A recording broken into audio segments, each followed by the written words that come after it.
Halo, jumpa lagi dengan channel jual beli saham. Pada kesempatan ini kita akan membahas secara singkat eh, saham Mayora atau dengan kode MYOR. Apakah saham ini bagus? Kita akan lihat nanti sekilas dari saham ini. Video ini merupakan masih seri pembahasan saham-saham bagus. Baik, kita akan melihat bagaimana profil dari Mayora, lalu bagaimana kinerja masa lalu. Kita akan lihat kinerja 10 tahun ke belakang. Kita akan juga melihat sekilas kinerja saat ini. Lalu kita akan juga melakukan valuasi dan analisa teknikal secara sederhana untuk menentukan, untuk melihat apakah saham ini masih murah atau tidak. Lalu kita ada beberapa catatan untuk proyeksi masa depan dari saham Mayora itu. Nah, langsung saja kita lihat secara singkat profil dari perusahaan Mayora ini. Mayora Indonesia berawal dari produksi biskuit di dapur rumah tahun 1948, dan sejak tahun 1977 Mayora menjadi perusahaan yang sangat established. Jadi 44 tahun kalau sampai sekarang itu menjadi perusahaan yang sudah established, dan listing di Bursa Saham Indonesia pada tanggal 4 Juli 2000, artinya sudah 20 tahun lebih. Secara keseluruhan Mayora sudah 65 tahun lebih menjadi satu perusahaan yang serving goodness and happiness for more than 65 years. Lalu Mayora ini sampai sekarang sudah berada di 90 negara produknya ini ya. Ini salah satu perusahaan Indonesia yang sudah cukup go internasional, bahkan sudah presence, sudah berada di 90 negara saat ini. Dan kontribusi ekspornya sendiri menurut catatan sudah mencapai sekitar 50%. Mayora sudah memiliki staff atau employee sekitar 30.000, dan menurut Mayora salah satu sukses faktor dari key success faktornya adalah kualitas, efisiensi, dan inovasi. Brand-brand Mayora sudah tidak asing lagi buat kita, baik muda maupun yang generasi sekarang. Itu kita melihat beberapa brand-brand yang terkenal seperti misalnya Bang Bang, Astor, Kopiko, lalu ada Danisa, Energen, lalu Torabika, Pucuk Harum. Kalau untuk air mineral ada Le Minerali. Bahkan saya sendiri sempat kaget dulu waktu berada di Filipina. Saya pergi ke supermarket dan saya melihat ada Le Minerali di sana, dan saya cek ternyata ini produk Indonesia, dan ternyata ini merupakan salah satu produk dari Mayora. Ada biskuit Roma dan masih banyak lagi. Lebih dari 50 high quality brands ya, brand-brand yang sangat bagus dan sangat kuat. Dan kategori dari produknya itu dikategorikan dalam biskuit, beverages, candy, wafer and chocolate, instant food, coffee, dan cereal. Ini brand-brandnya dari Mayora. Bagaimana dengan struktur organisasi? Seperti biasa, di atasnya tentu ROPS, lalu di bawahnya ada Dewan Komisaris, lalu Dewan Direksi, lalu di bawahnya ada juga sekretaris perusahaan, direksinya itu sendiri ya. Ini beberapa direksi di berbagai bidang. Lalu ada komite audit seperti biasa. Nah, ini merupakan susunan dari Dewan Komisaris, Dewan Direksi maupun komite audit. Yang perlu saya sampaikan atau garis bawahi di sini, kita lihat komisaris utamanya adalah Bapak Yogi Hendra Atmaja, dan kita lihat di Dewan Direksinya, kita lihat direktur utama, direktur supply chain, dan direktur operasional. Kalau kita perhatikan namanya itu belakangnya sama dengan nama Pak Yogi Hendra Atmaja. Ternyata memang ketiga direksinya ini adalah putra-putra dari Bapak Yogi Hendra Atmaja. Jadi meskipun ini perusahaan publik, tetapi manajemennya sangat kuat dengan keluarga ya, keluarga Bapak Yogi Hendra Atmaja. Nah, ini menjadi satu catatan dari perusahaan ini. Lalu bagaimana dengan perusahaan itu sendiri dan anak perusahaannya? Di sini merupakan afiliasi dari Mayora Indonesia dan juga Mayora Indah dan anak perusahaannya, serta ada 2 PT ini yang merupakan pemegang saham utama dari Mayora. Jadi di sini memang banyak sekali ya ini eksekutifnya itu membawahi baik dalam posisi sebagai komisaris maupun direktur di Mayora Indah dan anak perusahaannya, maupun di PT yang pemegang saham dari PT Mayora itu sendiri. Kalau kita perhatikan di sini SPB ini ada di situ tulisannya PT Sinar Pangan Barat, PT Sinar Pangan Timur, lalu ada PT Torabika, lalu ada PT Kakao Mas Gemilang, lalu ada Mayora Netherlands BV. Ini merupakan anak perusahaan dari Mayora Indah. Sedangkan PT Yunita Branindo dan juga PT Mayora Dana Utama ini merupakan pemegang saham, salah satu pemegang saham utama dari Mayora Indah. Dan kalau kita lihat terutama Bapak Yogi Hendra Atmaja dan juga ketiga putranya ya, Andre Sukendra Atmaja, Hendarta Atmaja, dan Wardana Atmaja ini menduduki banyak posisi di direktur dan komisaris terutama di perusahaan-perusahaan tersebut. Untuk pemegang sahamnya, kalau kita lihat di summary ya, biasanya ini kita lihat di informasi di tempat lain, saya ambil dari salah satu aplikasi, itu tercatat di sana saham dari Mayora Indah ini paling besar di Yunita Branindo. Tadi kita sampaikan pemegang utama. Lalu Mayora Dana Utama atau MDP 26%. Lalu yang ketiga Bapak Yogi Hendra Atmaja sendiri 25%, dan masyarakat kurang dari 5%. Masing-masing kurang dari 5% ya. Masyarakat masing-masing kurang dari 5% itu totalnya 15,71% ya. Nah, jadi ini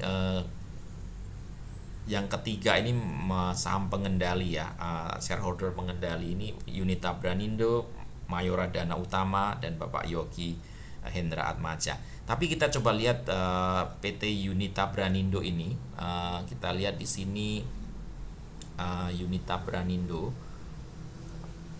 Nah, Yunita Branindo sebelah sini. Ini tadi sahamnya 32,93% ya di saham Mayora. Tapi Yunita Branindo sendiri, kita lihat siapa pemegang sahamnya di sana.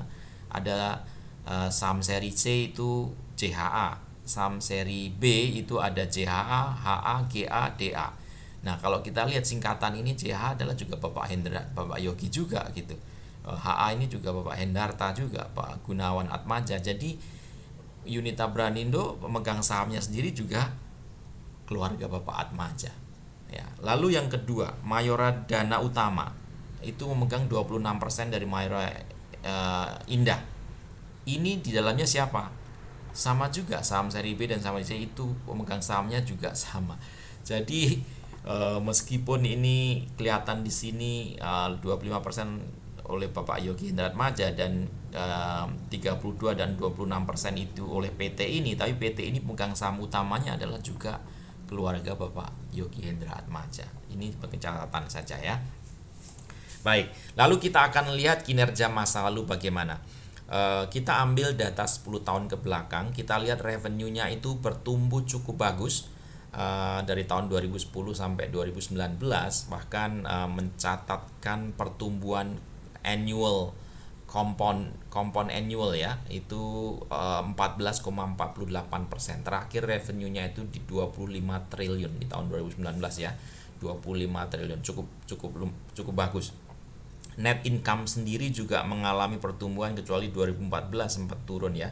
Tetapi secara umum mengalami pertumbuhan yang cukup bagus. Dan net income di tahun 2019 itu 1,9 triliun, hampir 2 triliun. Dan ini kalau kita hitung pertumbuhan secara compound annual growth-nya itu hampir 20% dengan rata-rata net profit margin sekitar 7,11%. Ini dari revenue-nya. Kalau kita lihat aset, liabilitas, dan ekuitas, kita lihat juga yang hijau ini adalah aset, lalu yang merah ini liabilitas, lalu yang biru adalah ekuitas. Semuanya mengalami kenaikan, artinya liabilitas pun juga mengalami kenaikan. Cuma kalau kita hitung bagaimana kenaikan atau pertumbuhannya, aset dan ekuitas ini mengalami pertumbuhan yang lebih besar daripada liabilitas. Artinya ini bagus. Artinya karena aset maupun ekuitasnya jauh bertumbuh lebih daripada liabilitas. Jadi kalau liabilitas semakin berkurang, aset ekuitasnya semakin bertumbuh lebih bagus, dan artinya semakin bagus ya. Sementara masih untung dan perusahaan masih bertumbuh secara baik. Lalu bagaimana kinerja saham 10 tahun terakhir ya? Saya ambilkan chartnya ini dari Stockbit. Pada tahun 2010 harga Mayora ini Rp149 dan Mayora mencapai titik tertinggi di tahun 2018 yaitu Desember sekitar 3070, artinya ini mengalami kenaikan sebesar 1960% atau 19,6 kali, jadi hampir 20 kali. Jadi ini salah satu saham yang performa dari kenaikan harga sahamnya luar biasa. Kalau kita lihat di Desember kemarin ya, Desember 2019 itu harganya sempat turun di harga 2030. Ini pun masih mengalami, kalau kita bandingkan dengan 10 tahun lalu, mengalami kenaikan sebesar 1262% atau sekitar 12,6 kali.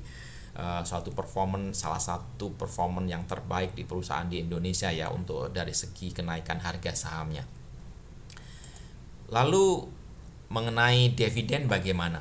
Nah ini pencatatan dividen secara 10 tahun itu juga membagikan dividen dari 3 rupiah per saham sampai 2019 itu mencatatkan dividen sebesar 29 rupiah per lembar. Dividennya pun juga bertumbuh dengan pertumbuhan sekitar 26,7%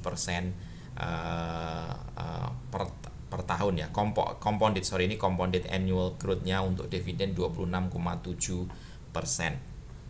Bagi dividen memang cuma setahun sekali, dan kemarin rapat umum pemegang saham tanggal 26 Juli tapi belum dapat informasi resmi berapa dividen yang akan dibagikan. Menurut perkiraan saya dividennya nanti sekitar 29 sampai 37 rupiah per lembar. Ya memang kalau kita hitung cuman 1,3% ya dividen yield-nya. Relatively kecil. Tapi kalau kita lihat seandainya kita misalnya beli 10 tahun lalu ya, kita beli 10 tahun lalu kita simpan saja, tadi sahamnya mengalami kenaikan bisa 12 kali sampai ke 20 kali harga sahamnya, dan dividennya itu kalau rata-rata 1,3%, berarti 10 tahun ini dividennya sudah menjadi 13% ya, dengan modal kita di tahun 2000 ini kalau kita lihat 10 kali, betul ya, 10 kali ya, dari 3 sampai ke 29 itu berarti 10 kali kira-kira ini dividennya sudah mencapai 13% kalau kita belinya 10 tahun yang lalu. Jadi ini juga cukup bagus performa dari dividennya, konsisten nambah meskipun sedikit-sedikit, tapi ini kalau kita dalam waktu lama ya, kita 9 waktu dividen kita menjadi semakin besar dibandingkan dengan capital yang kita taruh. Oke, lalu untuk earning per share-nya setelah 10 tahun itu juga cukup bagus. Kita lihat earning per share-nya itu di tahun 2010 itu 22 dan di 2019 sudah mencapai 89 rupiah. Ini pertumbuhannya sekitar 19,81% ya, pertumbuhan EPS. Kita akan gunakan data ini nanti juga untuk menghitung sederhana berapa valuasi dari atau harga wajar ya dari saham ini. Bagaimana kinerja harga saham di first half ya, atau setengah tahun ini, tahun 2020. Kemarin juga terdampak perusahaan ini oleh karena ada COVID-19 ya, krisis ini secara global kembali turun, tapi dia naik kembali secara cepat dan bahkan sekarang performanya sudah di atas harga kemarin tahun 2019 Desember, akhir Desember. Jadi memang salah satu karakteristik dari perusahaan-perusahaan bagus ini, ketika terjadi koreksi, perusahaan-perusahaan ini yang kembalinya lebih cepat, recovery-nya lebih cepat ya dari perusahaan-perusahaan yang biasa saja. Nah ini kenapa penting sekali untuk pertama kita memilih perusahaan bagus dulu, baru kita menentukan harga ya. Kemarin di video sebelumnya diingatkan kembali, lebih baik kita memilih dulu perusahaan bagus, lalu membeli di harga yang wajar daripada kita memilih perusahaan yang kurang bagus, biasa-biasa saja, tapi membeli di harga yang bagus gitu. Jadi kita memilih dulu perusahaan yang bagus, dan ini salah satu perusahaan yang bagus menurut saya. Salah satu kriterianya juga kelihatan di sini, karakteristiknya ketika dia recovery ya, dia recovery-nya lebih cepat, dan artinya bahkan sejak Desember itu ya, itu sudah naik 11% year to date. Jadi sampai kemarin 30 Juni ya. Ya. Dan kemarin dari recovery dari waktu bottom ini, dari paling bawah ini sudah 59%. Artinya ya ini kita perlu catat perusahaan-perusahaan yang bagus ini, dan dalam situasi koreksi atau krisis seperti itu, harusnya ini menjadi salah satu pilihan saham yang dimana kita mau masuk. Dan kalau kita lakukan itu pada saham ini sudah mengalami kenaikan 59% dari kemarin titik bawahnya ya. Oke, itu kinerja dari first half 2020. Langsung saja kita masuk ke valuasinya ya. Kita menggunakan data PE dan PBV selama 10 tahun untuk melihat, untuk menghitung secara sederhana kira-kira berapa harga wajar dari saham ini. Nah, di sini ada data dari PE ratio 2010 sampai 2019, dan dari PE ratio ini kita bisa hitung rata-ratanya berapa. PE rata-rata selama 10 tahun itu berapa? Saya hitung ternyata dapatnya di 25,57 ya. Ini rata-rata PE-nya.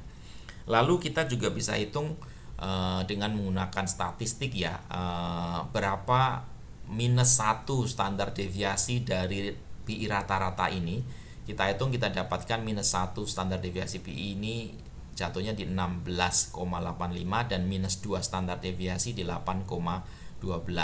Sementara plus satunya 34,29, plus 2 S standar deviasi 43. Ini apa sih? Ini statistik menunjukkan bahwa harga dari saham ini ya itu akan jatuh pada range ini, dan tengah-tengah ini rata-ratanya ini bawah minus 1 standar, dan ini sangat cukup bawah. Jadi probabilitas harga itu jatuh di sini. Dengan menggunakan data ini kita hitung berapa harga EPS rata-rata atau wajar kalau di sini ya. Jadi dengan PE rata-rata 25,57, lalu tadi kita lihat ada data earning per share ya. Tadi yang saya hitung dengan earning per share menggunakan compound annual growth-nya, kita kalikan EPS dengan PE ini, kita dapatkan jatuhnya harga wajarnya di 2.726. Tapi kita juga ada data misalkan EPS yang 12 trailing months, itu kita bisa pakai juga. Kalau kita pakai harga yang TTM ini, kita dapatkan harga wajarnya 2.800. Kalau kita ingat tadi harga Mayora sekarang itu di sekitar 2.200-an ya. Jadi ini masih di bawah harga wajarnya. Ini masih secara potensinya masih ada, masih di bawah harga wajar dengan perhitungan ini. Bagaimana kalau kita bandingkan dengan menggunakan PBV ya, price to book value-nya sama. Kita ada catatan PBV-nya selama 10 tahun, lalu kita hitung PBV rata-rata di sini, lalu kita hitung PBV minus 1 minus 2 plus 1 plus 2. Lalu dengan menggunakan PBV ini kita kalikan dengan earning per share-nya ya, kalikan PBV-nya, kita dapatkan bukan EPS, ini PBV, TTM dan PBV. Jadi kita coba ini kan ini dengan PBV, TTM dan PBV-nya kita pakai faktor dengan menggunakan compound annual growth ya.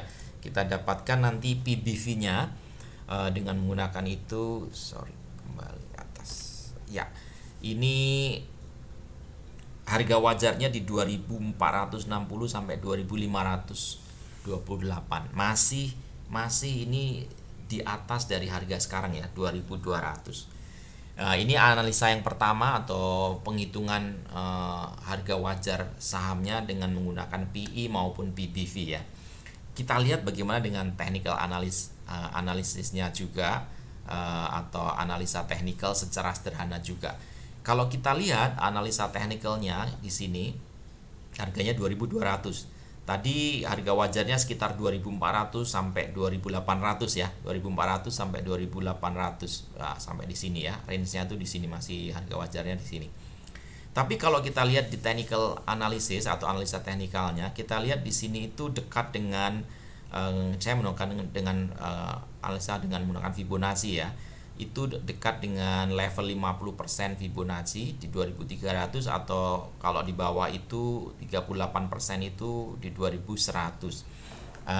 Nah, dengan menggunakan analisa teknikal sederhana ini, menurut saya ini kalaupun dia turun biasanya akan level support kuatnya di level 38,2, ini artinya di 2100, lalu naik lagi ke level 50 atau 61 atau bahkan 78. Kalau kita lihat tadi harga wajarnya menurut perhitungan menggunakan PER atau PBV itu di sekitar 2400 sampai 2800. Memang ini area harga wajarnya dia. Artinya kalau dia turun dulu ke level 2100 lalu dia naik kembali ke level 2300, itu punya potensi sekitar 10% ya. Kalau turun ke level 2100 lalu naik ke level 2500-an ini ya, ini kan level 61,80, itu potensi sekitar 20%. Ini kalau sahamnya turun ya.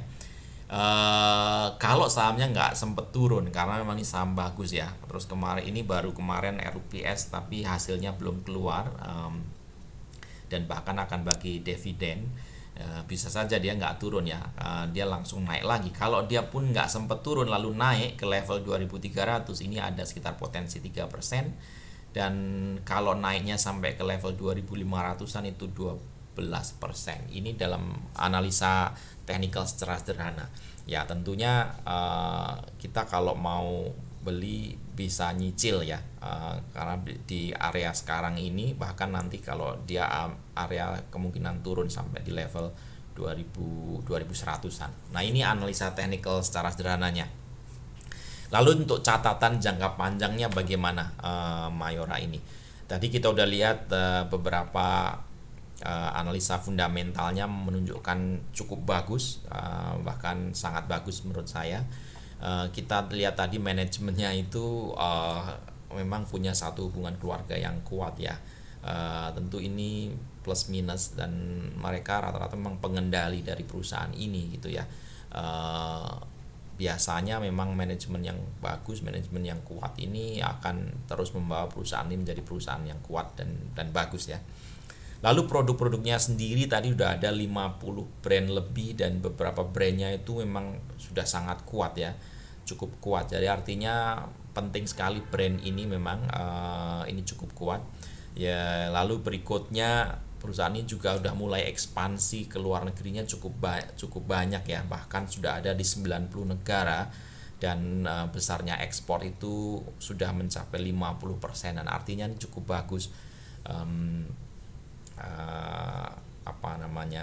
Salah satu perusahaan Indonesia yang cukup go internasional ya, dengan punya ekspornya sampai 50%. Nah, itu sekilas review dari saham Mayora dan potensinya.